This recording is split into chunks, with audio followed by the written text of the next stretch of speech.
right now on 5 on Your Side at 10. He was shot on a Metrolink train and made one last call to his mother. I've been shot. He was like, I need you. Tonight, only on 5 on Your Side, a grieving mother shares her final conversation with her only son. Plus, we're asking bi-state tough questions about your safety. Strong gusty winds have settled some tonight, but the breeze picks back up Tuesday. We're tracking the next round of showers and thunderstorms for later in the week. Our top story, a blinding dust storm. Several people are dead, many more injured after multiple crashes along I55 in central Illinois. Nothing in my 24-year career that I can recall having something as severe as this. Unbelievable images tonight out of Montgomery and Sangamon counties. Dozens of trucks and cars left mangled on the highway, hidden under a cloud of dust. Good evening, I'm Mike Bush. And I'm Ann Allred. At least 6 people are dead. Investigators are blaming excessive winds from blowing dirt from nearby farm fields across the highway, and that caused zero visibility. Tonight, I-55 remains closed in both directions for a 17-mile stretch between Farmersville and Divernon, just south of Springfield. It could remain closed for several more hours. Our Laura Barczewski is in Montgomery County with the latest. Nearly 45-mile-an-hour winds picked up dirt and debris from farm fields that stretch along I-55 and swirled it onto the road, blinding drivers instantly, causing a deadly chain reaction crash in the north and southbound lanes. Approximately 30 commercial motor vehicles and 40 to 60 passenger cars were involved.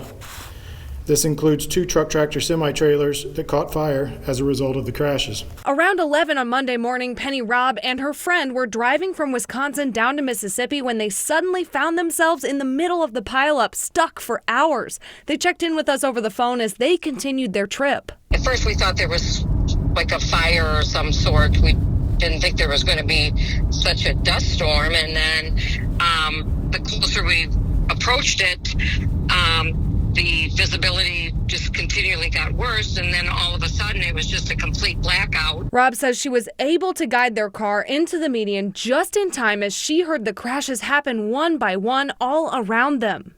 And several vehicles and even the semis that had jackknifed, by slamming on their brakes or trying to avoid, any accidents. There were cars down in the median that obviously were hit or struck and then just drove right down into there. Yeah, airbags were deploying all around us. They were some of the few lucky ones who escaped without a scratch. More than 30 people from ages 2 to 80 years old were transported to 4 area hospitals with minor to life-threatening injuries. At least 6 people didn't make it.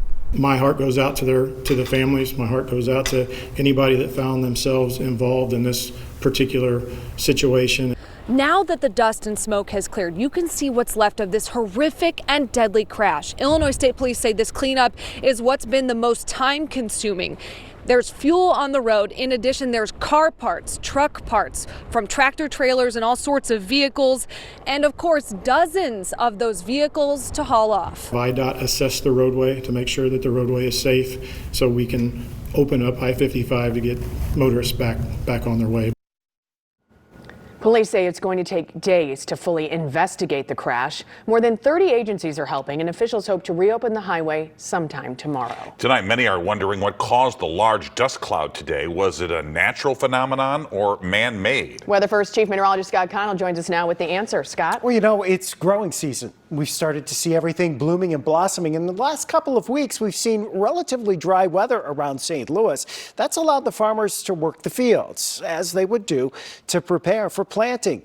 And with growing season upon us, that means that soil has been freshly tilled. Winds today, the peak gusts, 40 to 50 miles per hour across a good chunk of the region. Those gusts from around 11 o'clock this morning through the early afternoon hours were gusting between 40 and 45 miles per hour along this stretch of Interstate 55, north of Farmersville, up through Divernon, and south of Springfield. Those strong winds, the recent dry weather, that recently tilled field And all of them, this is a highly agricultural area, allowed that dust to be picked up and blown around. And with that today, we saw visibilities greatly reduced. And obviously, a lot of folks not expecting that. These are the peak wind gusts around St. Louis.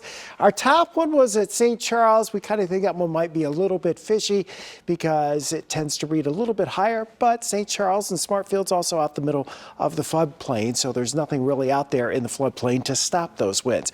Either way, the winds are back tomorrow, just not as strong. More on that in a few minutes, Ann. New tonight, we're learning more about a young St. Louis man shot and killed on a Metrolink train. It happened Saturday in Maplewood. Tonight, his mother is talking only to 5 on Your Side's Robert Townsend. He's also getting answers from Bi-State about its new plan to try and keep riders safe. Robert is live downtown. Mike and Ann, thousands of people ride Metrolink trains every single day. Malachi Brown was one of them. It started out as just another typical Saturday morning for Malachi Brown. He was on his way to Cajun in West County Mall. The St. Louis mom could not believe what happened more than an hour later. I got a call from him, and he was like, Mom, I've been shot. Police say around 10 a.m., gunfire rang out on a Metrolink train at the Maplewood Manchester station. Witnesses told police 69-year-old Terry Alexander and the 21-year-old first argued. The beef wasn't with my son. It was with a man and an older woman that had sneezed on the man. He got mad about it. Lee says police told her Alexander fired 7 gunshots at her son. Investigators say Brown pulled out his own gun and fired back. They say during a struggle, Alexander took Brown's gun. Malachi hit 3 times, including once in his heart, died at a hospital. It's not fair that we can't use public transportation without being in fear of losing our life. Bi-State Development's general manager of security says 2 St. Louis County police officers were on another area of the same train at the time of the deadly shooting. The shooting comes on the heels of 2 violent fights on East Side Metrolink trains and 2 attempted rapes on downtown trains. We're profoundly saddened by the acts. Bi-State currently has 150 police and security officers riding its trains, covering 46 miles a day. Under its $52 million secure platform plan, the company plans to install new high-security gates to access its platforms, new fencing, and add more security cameras at its stations. And we feel like that we're moving in the right direction. We're making the system safer. And I just don't know where we go from here. Construction on Bi-State's plan should start later this year. Tonight, Alexander is in jail. He's charged with second-degree murder and armed criminal action. Live downtown, I'm Robert Townsend. 5 on Your Side. More turmoil tonight in the St. Louis Circuit Attorney's Office. There is now only one prosecutor left to handle nearly 500 violent felony cases. 5 on Your Side was the first to break the news today that Chris Desilets resigned effective immediately. Just last week, a judge moved to hold him and Kim Gardner in indirect contempt for not showing up to a trial and a subsequent hearing. Also today, we obtained an email from Gardner confirming Alex Polta left her office last week. He also missed a recent murder trial. Gardner's spokeswoman issued a statement tonight acknowledging the departures, saying it has made adjustments to the workload to ensure all cases are covered and is actively recruiting talented attorneys. Today, 30 circuit court judges who remain silent on the state of the circuit attorney's office released a joint statement saying they're deeply concerned. In part, it reads, "We will continue to make reasonable accommodations amid the circuit attorney office's current staffing crisis, while always balancing the rights of defendants, crime victims, and their families to ensure the fair and efficient administration of justice." Just 2 days ago, a defiant Gardner spoke at a rally for her supporters, saying she won't resign and calls the fight to remove her from office a witch hunt. She defended the state of her office. But what you can't run an office that you have people inside and out purposely tearing this office down. I don't care if I have nobody in my office, because it's about doing the right things. And if you stand in silence and you sit there and watch the show and think it's okay, it's me here now today. It's going to be you next and your family next. You can watch her full remarks right now on the KSDK News YouTube page. Tonight, a temporary restraining order is in place preventing Missouri Attorney General Andrew Bailey's emergency rule on transgender care from taking effect. A St. Louis County judge issued that order today. It's in effect until at least May 15th. The rule would require all new trans patients to undergo counseling before beginning medical interventions. Today is the first day of AAPI Heritage Month. It's a time to recognize the contributions and impacts of Asian and Pacific Islander Americans. Abby Larico from our Verify team takes a look at why it's a month worth honoring. Turning the calendar to a month that needs no abbreviation, May is worth celebrating for a lot of reasons, including the spotlight on our AAPI families and communities. Who exactly are we talking about, and why is May AAPI Heritage Month? We turn to these sources to verify.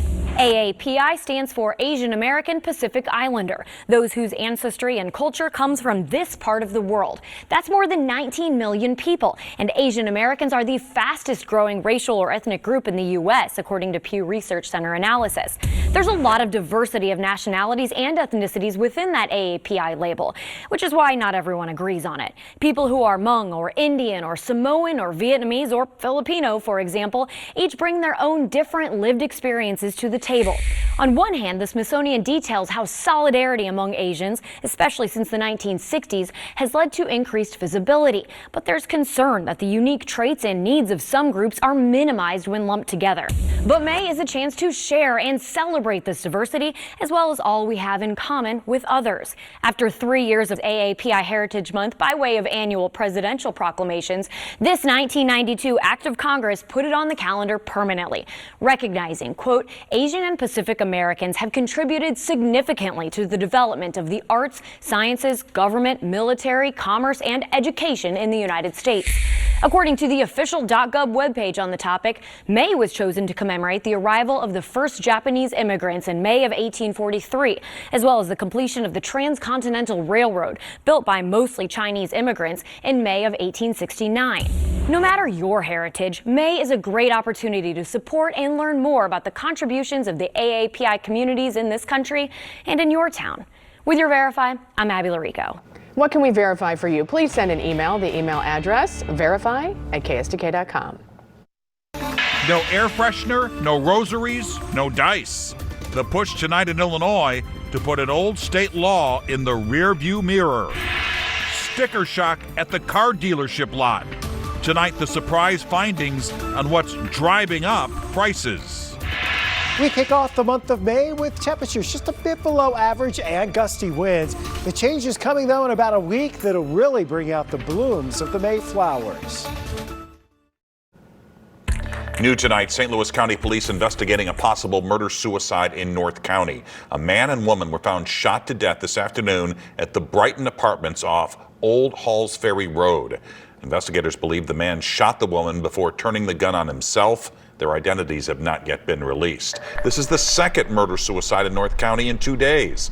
A man and a woman were found dead yesterday inside an apartment at the Lucas Hunt Village. Today, we learned their identities. Investigators say 23-year-old Justin Taylor shot 21-year-old LaTanya Brown before turning the gun on himself. Both lived in the apartment. A St. Louis man drowned while fishing in southern Missouri. This happened yesterday morning in Ozark County. Police say 71-year-old Richard Brasington was wading in the North Fork River before he drowned.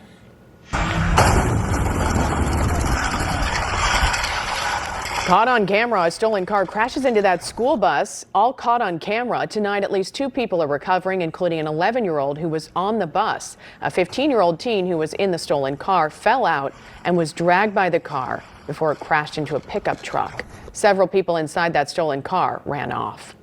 Tonight, a push in Illinois to get rid of the so-called air freshener law. Right now, it's illegal in Illinois to drive around with something hanging from your car's rear view mirror. The law is meant to prevent drivers from having an obstructed view. But supporters of the bill say the decades-old law leads to racial profiling because it gives police a reason to pull someone over. The Illinois House has passed the bill, and the state Senate is expected to vote on it next week. Cars, trucks, and SUVs have become more fuel efficient over the past decade. But are consumers footing the bill for greener rides? A new analysis by Consumer Reports reveals some surprising results. Everything feels more expensive these days, and with inflation, gas, groceries, and even utilities cost a lot more than they did 20 years ago. So as cars have become more complex, with regulations demanding better fuel efficiency and safety, it's easy to assume the price of a new car, which can feel sky high, must be higher too. So Consumer Reports dug into the data, looking at the prices of hundreds of cars it bought over nearly 20 years. Our analysis found that from 2003 through 2021, that the price of new vehicles did not increase once we adjusted for inflation. That's despite some big improvements. Average fuel economy improved 30%, saving consumers an average of $7,000 in lifetime gas costs per car.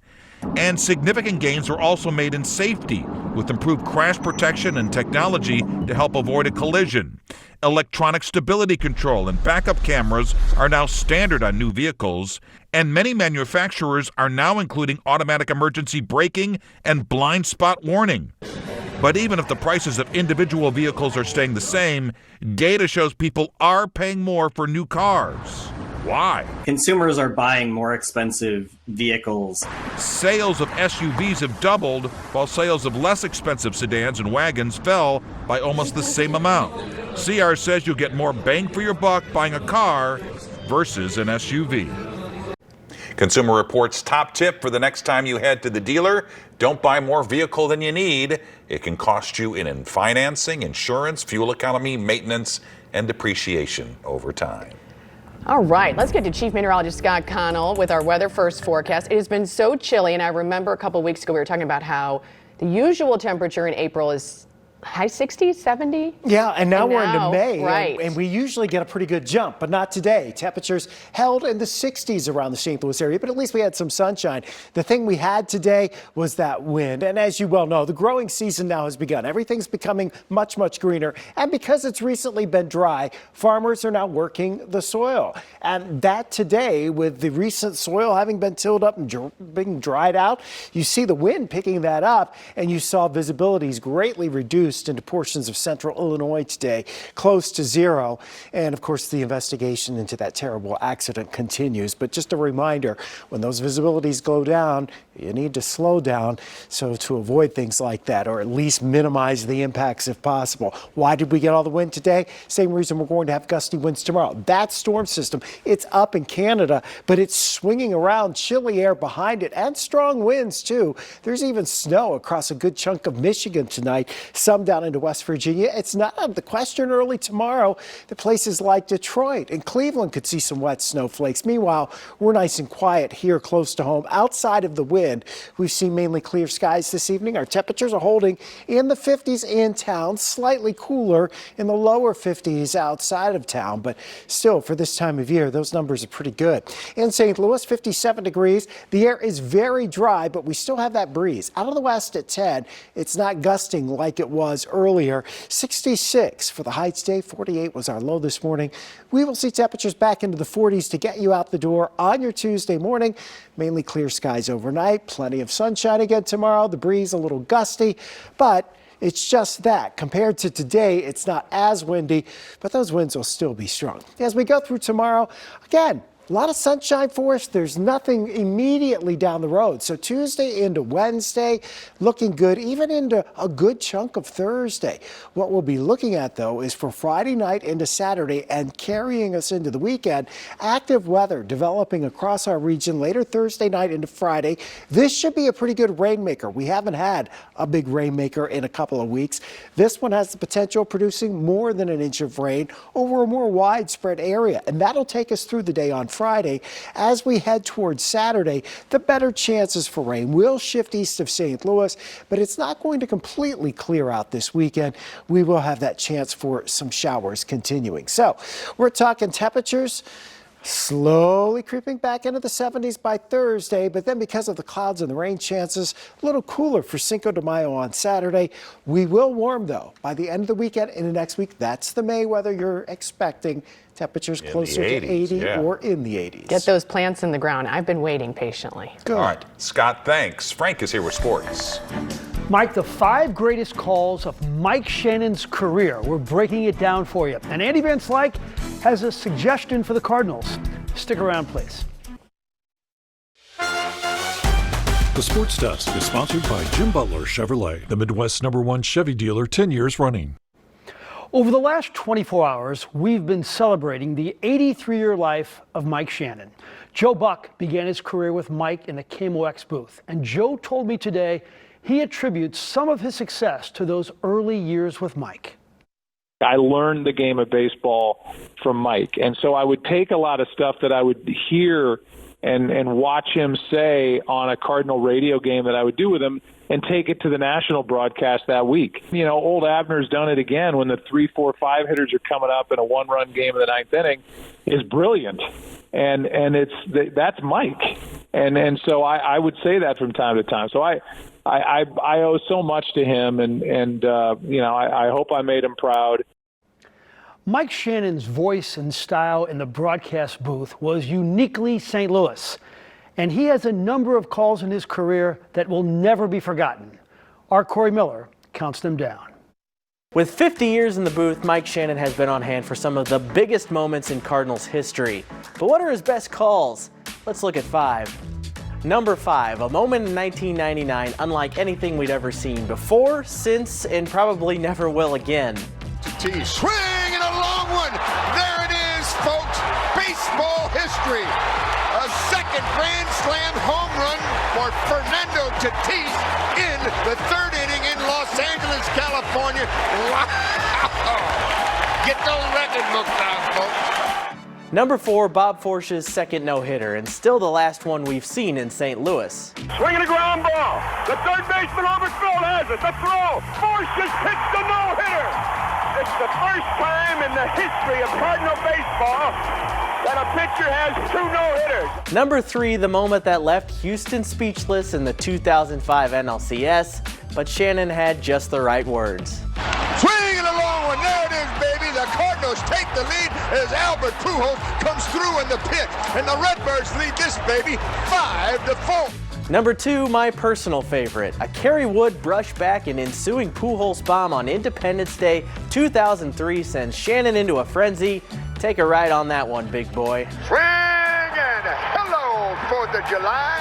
Take a ride on that knockdown pitch, big boy. Say, take a little whiff of that, big boy. Give it to him, big boy. Give it to him.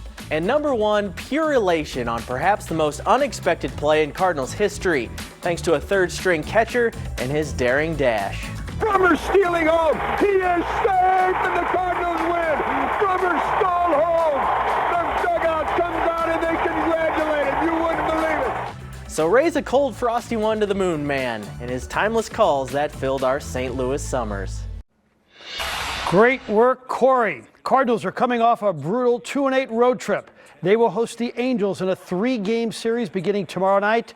One of the many issues is no set lineup. It changes every day. I think there's a lot of questions on the Cardinal club right now. You know, am I going to play? Where am I going to play? Do I have to, get 3 hits tonight to be able to play tomorrow? There's a lot of that going on.